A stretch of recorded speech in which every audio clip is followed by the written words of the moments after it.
Hey guys, what is cracking? No, I'm kind of back kind of soon. But when there's stuff going on, I told you guys I'm going to be here. And as you can see, we've had an X-flare. So yeah, so let me get all the YouTube crap out the way real quick. This will not be a very long stream. I just want to get to the point. I'll come back on later on tonight with a full update. Okay? So yeah. So, guys, please like, share, and subscribe. Okay? Hit the bell notification. Turn all notifications on if you guys want to come back and know when I go live, which is daily. Sometimes I jump around times, but it's been most every day. I'm going to try to keep doing that. Now, also, guys, if you could, please share it out. It's one of the biggest things you guys can do for me.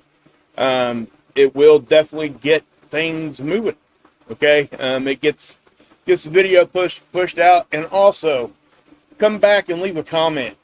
Whether you just tell me where you're from regionally, just say hi, I hate your video, you sound like a hillbilly, and all these things, right? But please do that, because it will help push it out, and I do appreciate it. And I do have super chats are now turned on, guys. I was able to get that done. I'm looking at memberships this week, so that's coming too. Hopefully you guys can support me in that. Never expected, always appreciated. So YouTube stuff done. Now, yeah, so we've had this flare. Check it out. Right there. It's an X3.38, I believe. It's a significant flare. It's close to an R4 radio blackout. Yeah. So this is a large one. It's one of the largest ones we've had this sun cycle. Okay? And as I put in my title, like, hey, we got radio, R3 radio blackouts. How do I know that? Well, that's what they're saying right here. Now, it's already down to an R1, which is typical. But this is a long duration flare. There was a CME associated with this. The majority of that is going to miss us. Okay? And I'll show you guys here in a minute why. Now, I'm not saying we can't get a little glancing blow from it, but the radiation storm, it's making perfect sense because it's right here at the protons, right? It's almost at an S1 now. There's a little delay. We get the X-ray from the flare, and then the protons from that eruption arrive later. X-rays get here at the speed of light, okay? They're here in 8 minutes, roughly 8 minutes. Protons, they have mass and all the above. Okay, so it takes a little extra time to get here. Now with X flares, the protons get here really quick, as you can tell. Okay, I mean, they got here within probably a half hour to an hour. They started hitting. Now according to this, we're not at an S1 right as of yet, but this thing is not going to slow down. I don't think it's going to plateau here and go back down. I think with a flare this size and the location of where it erupted, I do think that we could get to an S2, and I'm even going to say an S3, and that's just my opinion. Okay, guys? That's all that is. Educated, uneducated, observed opinion, whatever you want to call it. It's my hillbilly opinion. I don't care. It's just my opinion. But I'm backing my opinion with what I've seen before with my observations and things like that. But I do think that that's a possibility. Would I say that's 100% we're getting to an S3? No. But what I can say, that was an X-flare. It was an impressive eruption. Okay? So the radio blackouts are still continuing on the day side of the planet. So let me show you where that's at. This is the X-ray background, okay? And this is the D region absorption.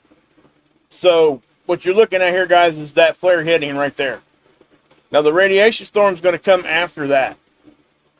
You're going to see the poles is going to light up in colors just like this. I do think that let me go ahead and refresh this. Let's refresh this, and then I'll show you what I mean. Yep, see? See what I'm saying? I could have, yeah, I knew it was going to look like that before I even did that. So here's your flare. Here's the radiation storm arriving. These are protons. It's a flux of protons is basically what that is. Will it affect us biologically? I don't think so. I mean, it's not, I'm not going to, it's not going to like make you sick right away or anything like that. You could, I guess, you could start feeling bad, maybe get a little extra ringing in your ears and all that stuff that we talk about. You might even feel, some people are affected by this a little stronger.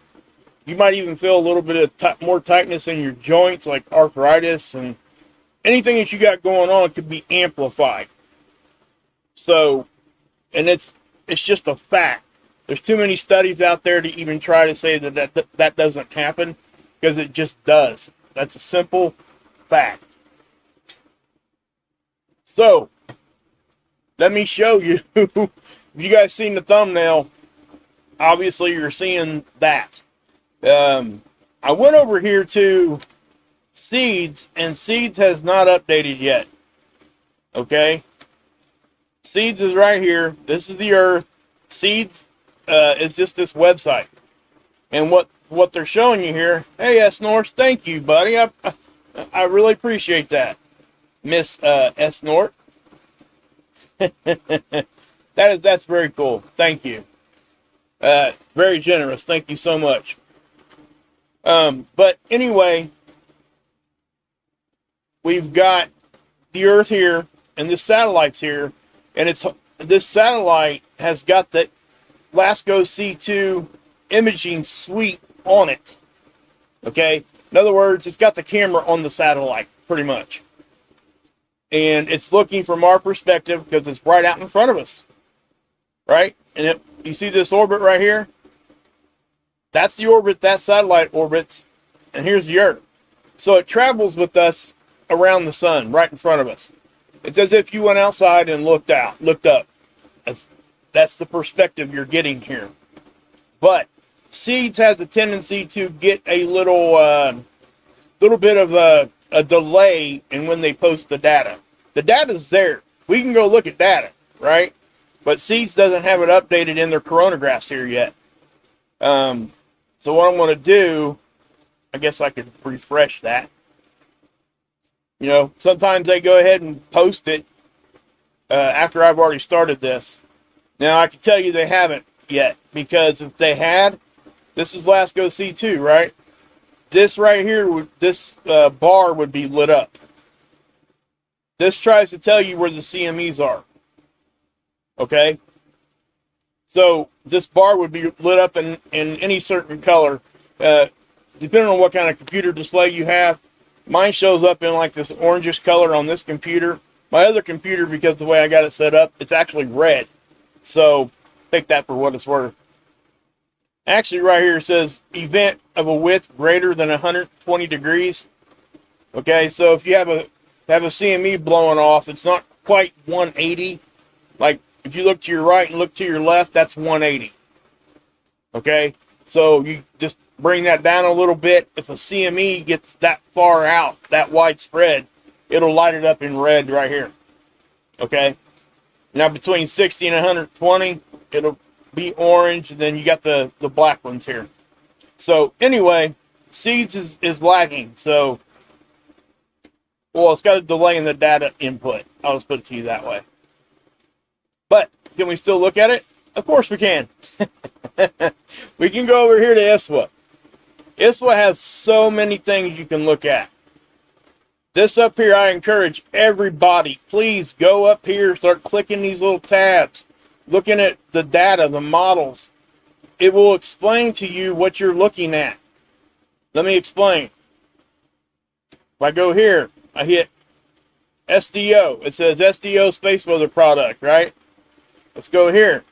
That gives you a full description of what that, if I was to click on this and show it to you, that's what it would be showing. It's describing what it's going to show you.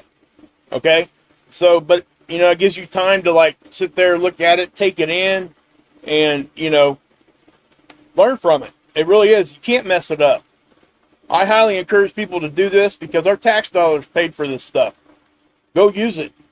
It's that simple. But anyway, here's LASCO C2 right here. That's the same image as this one. Okay. Oh, okay. See, it updated. Cool. See that? It already updated. Good. I'm going to pause it here. So you can see that is a significant eruption. Okay. Now, let me show you NASA's model. NASA's model is already updated right here. That's the X flare with the CME, the ICME. It is an interplanetary coronal mass ejection. That means it left the sun and it's going out into the solar system. Okay?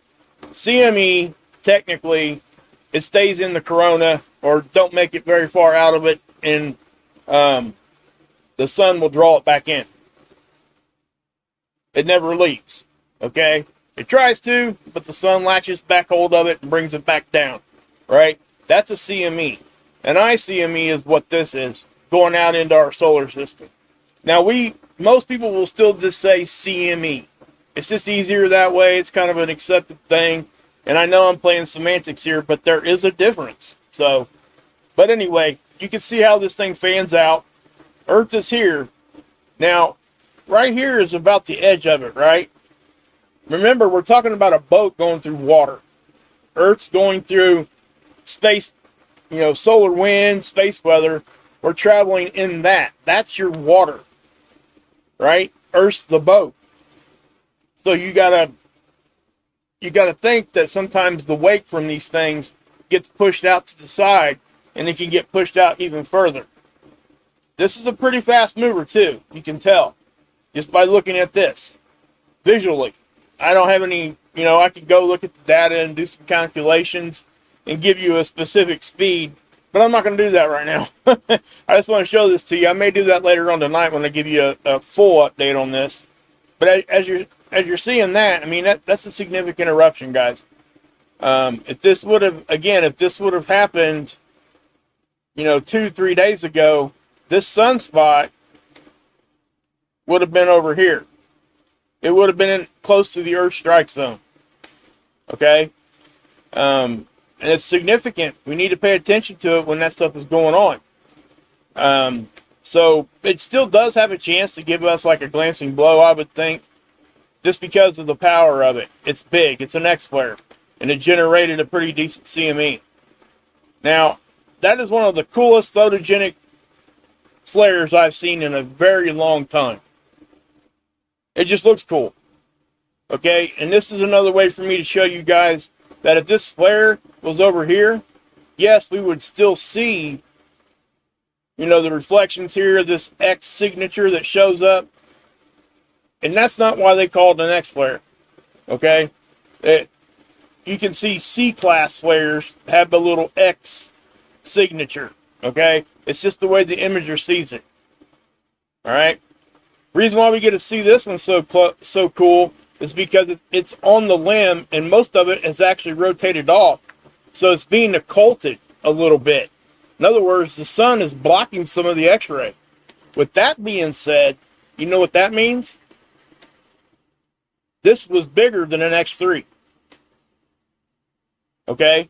Because our detectors aren't getting all the X-ray production because the sun's blocking it. It's just as if a partial backside eruption, right? So if this had happened, you know, 2-3 days ago, we're not talking about an X3. We're probably talking more like an X5. Okay? And that's just, again, we'll never know, but it does seem to look like that. Okay? And I do think, look, see how close that is to a radiation storm already? And this thing's going to keep going up, I think. I really do. I think it's going to keep going up. And one of the biggest reasons for that is this is long duration. Okay? So let me grab this. I'm going to go ahead and hit reset on this one. And we'll get a few more images. This is the 131. This is on SDO. This is from our perspective also, but this is extreme ultraviolet. And what we're looking at is the 131 part of the light spectrum. That's the angstrom of light we're looking at. Our eyes cannot see this angstrom. Okay? So the detector, the imager, it can. It's because it's got a filter on it. It's looking at a specific gas. I really don't know what the 131 gas it's trying to look at here. But this one does show flares really well. So if I grab this, okay, and there's your first, you see where it starts? It's, guys, that thing is, I mean, it really truly is, the majority of that is on the backside. The sun is occulting that in a significant way. So what I'm saying is that was a powerful X flare. I really do think it would have been like an X5. Maybe even bigger, I don't know. But again, it doesn't matter because that's a speculation. But I find it interesting. But watch this, okay? So, you see where that's at? I mean, you can tell right there how much of it's behind the sun. And I know I'm kind of, centering in on that, but I want you guys to realize what I'm saying here. If this happens 2 days before now, we're having a very different conversation. Okay? And I'm not just kidding there. I'm not saying grid down, but I am saying that we probably would have been seeing some, electrical issues in places we normally wouldn't. We're already going to see seismic activity increase. We're going to see all those things that we talk about. But again, if this had happened when this sunspot was over here, I do think we would be talking about some transformer stuff, all those things. So yeah, that's the significance of that, and that's why I'm even bringing it up to you, because you can see how that thing is almost completely on the backside. So anyway, I also find it really interesting. You see this right here? That right there, my friends, is a big old line of plasma. Okay, you can see how it kind of shot out in a ball right there. So if we keep going forward, when you guys see it haze out like that, that is the highly charged X-ray particles hitting the detector. It's hitting the satellite. Okay, that's what that is. So if we keep going here, you can still see it's producing X-rays that's still hitting us. With that being said, there's probably still protons flowing out. So that means that the radiation storm is going to increase.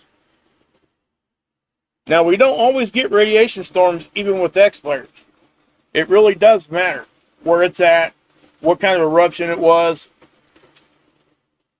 all of that, okay? So, let me, hold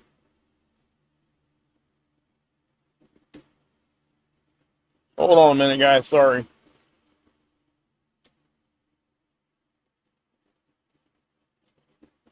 Sorry about that, guys. Yeah. Anyway.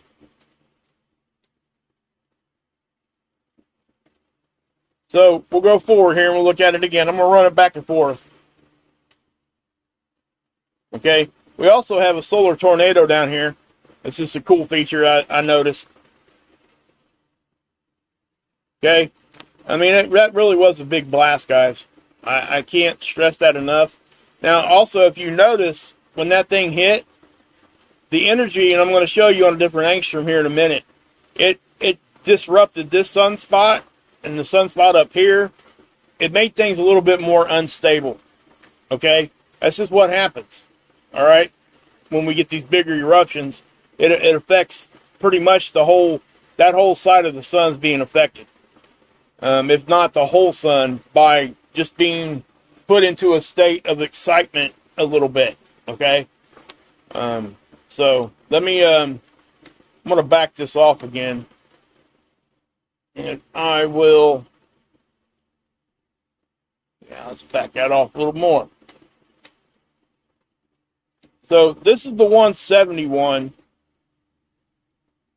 So let me grab this. Okay, so you're going to get a different view. I mean, it's the same eruption, but you're going to see it's going to look a little different because we're looking at a different gas. All right.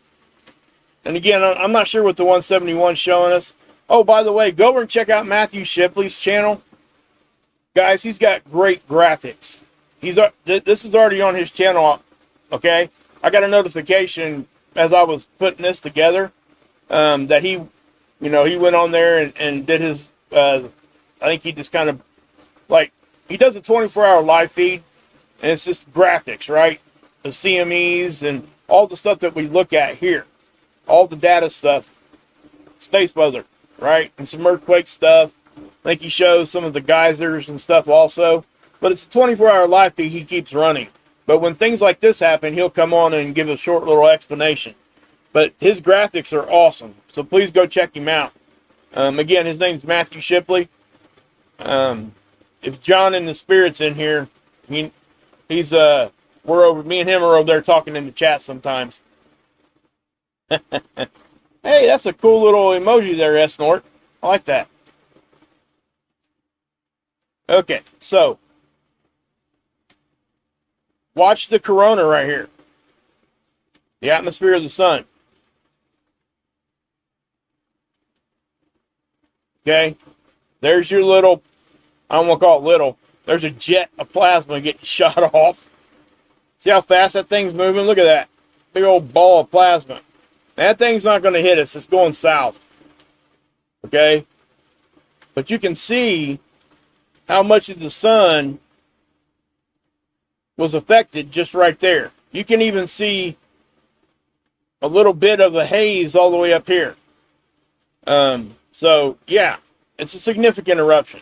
Now, let's look at the 211. The 211, we're going to be able to see probably some pretty good coronal disruption right here. This one shows it really well. We pause it. Yeah, you can see it clear as day on this one. So I ran that through there fast just to make sure that's what I was looking at. Again, it's over here. See that? So you can see the corona just rippling all the way up here. Okay, so what's that mean? If that stuff made it away from the sun this far away, that means it could possibly give us a glancing blow. Because remember, this right here is the Earth strike zone. So if you see the atmosphere get disrupted in that area, there is a chance that we could take a hit from that CME. It's not going to be direct or anything like that, because obviously the position of this makes it impossible for it to be a direct hit. But let me back this up some more. So, right there. And I'm going to do it slow so you guys can see it. Matter of fact, I'm going to zoom in a little bit more for you. Let's just go to 400. Let's go for the gusto, baby. Just kidding. All right. So right here. You guys see that? Look how much of the, look how wide the eruption, the immediate effect on the corona was. Look at all that. That is a significant eruption. And again, that sunspot is behind the limb there, guys. It's either right on the limb or behind. So again, I'm telling you right now, if that thing was, even if it was right here, the flare part of it would have been an X5. At least, in my opinion. Or maybe even bigger. So, and I know I'm saying that a lot, but I want you guys to realize that it is a matter of when. Okay, it's not a matter of if, it's a matter of when. These things will happen. We will take a big hit one of these days from something like this. We've just been lucky enough that the ones we had didn't take us all the way down. And obviously that's a concern that most people have. But, nobody can point to directly when that's going to happen. We have the best chance, I would say, at the peak of solar maximum. And the peak of solar maximum's coming up. It's not a specific date. They judge it by the activity on the sun. So, anyway. So I just thought that was a cool little image to show you guys. So let me back this off again.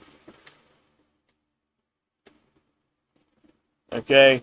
Now, what other ones do I have pulled up here? Oh, I want to show you the 304. Oh, here's the 94. Okay. I'm going to refresh that. Yeah, that's only got 4 or 5 images. That's stupid. I'm not even going to show you that. I'm not even going to waste your time. Not on that one. Where'd my 304 go? There it is. Okay, this is ionized helium, and we get to see filaments real easy on this angstrom of light. Okay, they show up in these dark lines that usually lay across the surface of the sun. Those will lift off and become CMEs sometimes. I've shown you guys that 1,000 times. So watch over here. Okay, notice the flare part of it doesn't look as impressive as it did on the other angstroms. But what you get to see here is you get to see more of the plasma. Okay? So, yeah. I know it's not like, oh my gosh, that's crazy looking on the 304. But it is definitely significant. Okay? Let me refresh this. Now I will say this, you guys are going to look at like Soho, like I'm getting ready to show you. If you don't want to look at it here, you can just come over here to ISWA, guys, and you will get more real-time information on over here by a couple hours. Not a big amount, but just by a couple hours. So let's take a look at it now, see what it's doing. I just find it, I mean, when it starts to erupt at 12, it's like 1300 UTC when it did. So that's 1325, look where it's at. 1336, look how far it's moved. 1348, we're still within an hour. And that's 1500 right there. So that's a pretty fast mover, guys. It's not breakneck speed, I've seen them faster. But, you know, that's a powerful blast. That's the only reason why I'm showing it to you. Now, again, the immediate effects are the radio blackouts, okay? I guarantee you ham radio operators probably seen some static on the bands, okay? This was big enough to do that. And then the radiation storm comes after, like I showed you guys already. But this is a zoomed out version of it, guys. This is LASCO C3. So, yeah. Again, I want to stress, I don't think this is coming right at us, but we are seeing effects from this. We're seeing most likely radiation storm. Yeah, we're at an S1 already. See? So if we scroll up, yeah, see? They've got that there now. Let's go ahead and refresh it, see what it's got now. This is NOAA's space weather prediction, okay? It's still on the upward trend, too. It hasn't leveled off yet. So I do think we're going to get to close to an S2, if not an S3. And, you know, and I'm not saying that lightly. It's just again, it's an opinion, and not really educated, but an observable opinion, I guess. You want to use those words. I have no formal education in any of this, guys. I've just learned from people that do. Tammy Scove and Ben and everybody else, guys. I watch everybody, just so you know. Now, again, we just got to pay attention. And I'll have more data for you guys later on. But for now, right here is what we're going to talk about, because that's all I got. And it didn't like just now happen. It happened a couple hours ago. Okay? We're just now getting the data for it. So there's that again. And then here's the radiation storm. It does look like the radiation storm's getting a little bit more intense. So, but yeah. So just remember, guys, you know, we don't have any geomagnetic activity right now. This could change. This could help us, you know, get some geomagnetic activity hanging around so we can, you know, defend against the cosmic ray stuff that comes at us. So, but yeah, I just find it interesting that, you know, you got all these M flares, you get the X flare, but this X flare didn't happen where everybody thought it would. That's what's funny about this. Even myself. What was I telling you guys last night? This one is where everybody thought it would have been coming from. This is a big sunspot. This one was almost gone. People had started to forget about this one. So, yeah. You just don't know, right? That's just what it is. So, yeah. Give me a roll call in the chat there, guys. Let me see where you guys are from regionally. If you guys got any questions, fire them in there at me. And I'll try to help you guys. I'll try to answer them for you. What we'll do, guys, is we'll go over here to seeds. And I will just push start. Okay, I slowed it down a little bit. But yeah, so there's that eruption, guys. I guess I can update that. Let's see what it does now.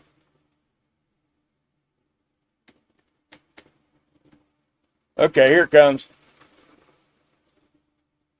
Yeah, that's a big one, guys. But again, it's not directed right at us. Now, NASA's model is showing it going this way. And judging by the location of where the sunspot was, I tend to agree with this. Okay? Now, NOAA has their own Enlil spiral. And it's probably not updated yet. It's not. It still looks the same as the one I showed you guys last night. So I'm not even going to waste your time showing it to you. Okay? But when this one updates, we'll compare this one with this one. Alright? And once it does, then I'll be able to show you guys that later on tonight. But yeah. So, thanks, S-Nort. I really appreciate you doing that for, you know, the super chat. It's very cool. Thank you.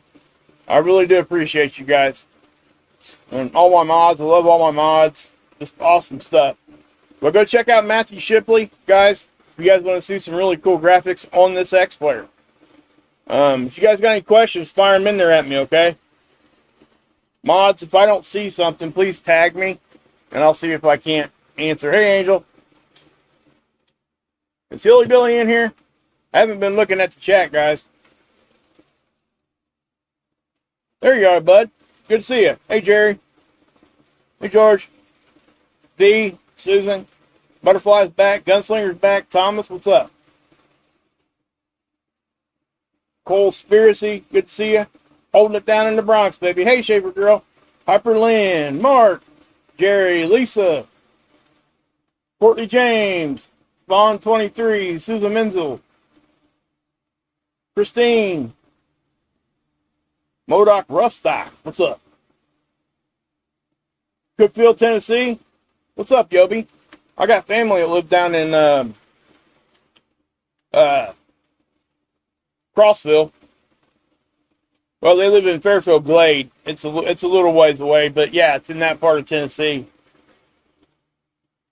My in-laws live there. Pretty cool. It's a great area. I'll give them that. Hey, Shannon Third, what's up? IG, what's up? Cheryl, what's happening? Hey, Thomas. At what point should we stay indoors when there's increased radiation? Does it hit us when we're indoors? If I ever have to come on here and tell you guys to go inside because of radiation, that's probably going to be, and I'm not saying this to be crazy, but there's probably things happening that are going to be worse than that. Because, you know, radiation storms, they got them, the way they got it set up, they're there to basically like restrict people's, I guess, travel on airplanes and things like that during certain conditions. You would have to have prolonged exposure. Now, for a radiation storm to hit us and to really, like, man, you better go indoors, that kind of thing, we've got other stuff coming if that's going on. That's what I'm saying. Doesn't mean that it's any less important, because it is. But, yeah. So, in my opinion, if we got to go indoors because of radiation, that means that our atmosphere has weakened to the point where it's letting a lot of stuff in that it shouldn't.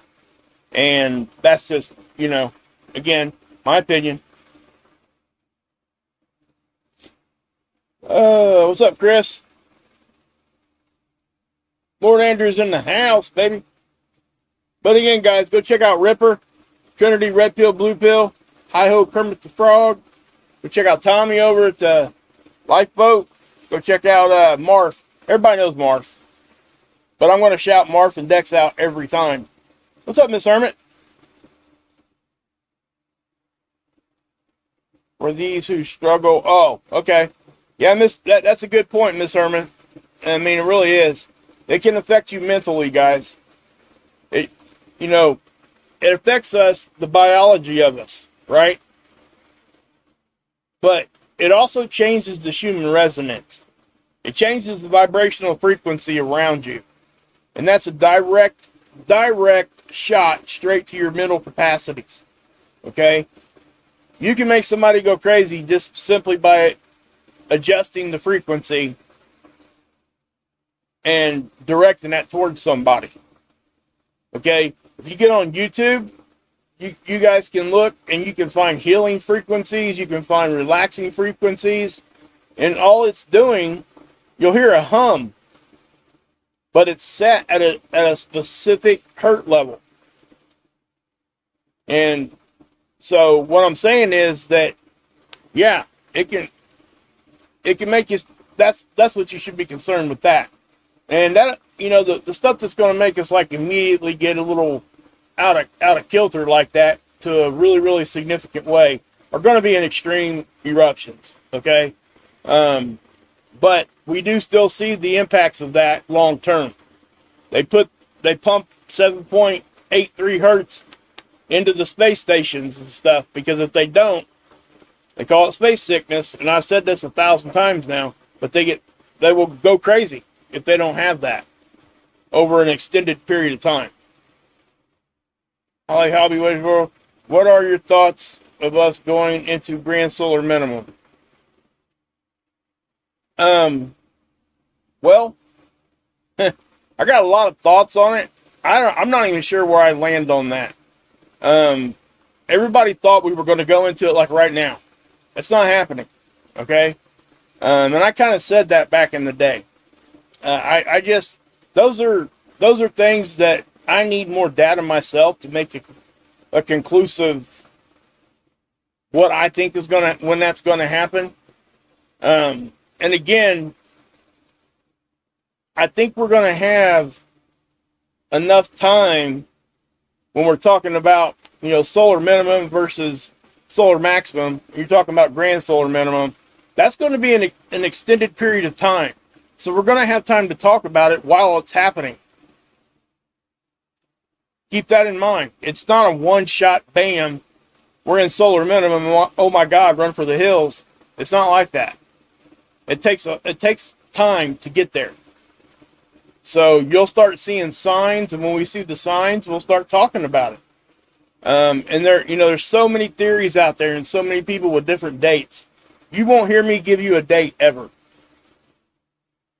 Because you know why I don't? People that give dates, they're only right one time. Every other time that they talk about whatever event's going to happen here, here, and here, all those dates have already passed and gone. But why don't people go back to that person and ask them, hey, why didn't that happen back there? Now you're saying 10 years ago? Now you're saying 10 more years down the road? Two things happen. They either move the goalposts and start talking about the same thing over again and trying to explain to you why they were wrong. And and why they still think it's happening, it's going to happen, they move the goalpost, okay? Or they completely leave the internet. I've seen both. You will most oftentimes see people just continually move the goalpost back. And unfortunately, people paint themselves into a corner, and they come out here and they start saying things, and they can't defend them. They can't. They went all in on whatever date, and now all their credibility is completely shot because they wanted to hang their hat on one date. I just think it's irresponsible. That's just my opinion. I'm not saying that we can't give a season, right? Or a thing of 10 to 12 years, this, that, or the other, and have a decent idea. But let's just face it, none of us have been here for any humongous event like that. None of us. All we can do is go off what we think we know about, like sedimentary layers in the earth, rings on the trees, the effects that happen inside that, how we're able to date and try to see what happened back that far. There's a chance that some of our dating techniques are way off. You're seeing that with the James Webb telescope right now. That telescope has completely flipped the cosmological community on its head. A lot of the scientists expected that, but some of them didn't. And that's what I'm saying. I guess what I'm saying is, there's no need to put a date on it if we stay aware. You see what I'm saying, guys? And that's why I kind of nowcast too. Because if I come out here and give you guys dates over and over and over and over again, what happens? The integrity and my credibility slowly just gets chipped away until somebody's just looking at me like, this fool don't know what he's talking about at all. He's been wrong every time. Because you can only be right one time when you put a date on it. So, yeah. Hey, Dr. Science. Good to see you. I'm glad you stopped through. Holly Hobby, what's up? Trish in the house. So, yeah. And I know I sound like I get a little fired up with that, but I've seen people come out here and say things like that, and it affects those people out here that don't quite have the understanding of what we're even actually looking at. And that's why it bothers me. And I don't usually even address this. Usually I just come out here and give you guys the information and move on. But there's so much of that going everywhere. And I'm not telling people not to go listen to those people either. Because I think a lot of those people that set those dates, they have some really good theories and some this, that, and the other. But the only problem is they are setting a date. Why not just tell people, hey, this is a possibility. Stay aware. When this starts to happen, then we'll look at this a little harder. Because it's not going to be an immediate shot. That's what I'm trying to tell you. Unless it's like a micronova or something like that really is a big, powerful blast, which is actually a possibility. I've always told you guys on something that's going to take our grid down, I'm probably not going to have enough time to come on here and give you guys a warning for two reasons. It's going to be moving too fast, and I'm going to be taking care of my family. So and I would hope you guys would do the same. So my goal is to give you guys enough information and understanding about what we're looking at. So if you see those signs, you don't have to wonder. I ain't going to have to come out here, or I'm not going to have to come out here. My hillbilly's coming out. I said ain't, because I'm getting all excited here. Because you guys are going to know. You're already going to know what to look for. That's my goal. So, that's just where I'm at. But yeah. Thank you, Obajua. What's up? All right, guys, I think I am going to go ahead and cut out. We're going to, again, I'll come back on and give you guys an update a little bit later. And, yeah, so anyhow, anyway, God bless. Yahusha saves. And, oh, S. Nord, thank you for the super chat. And, yeah, you can drink this Kool-Aid.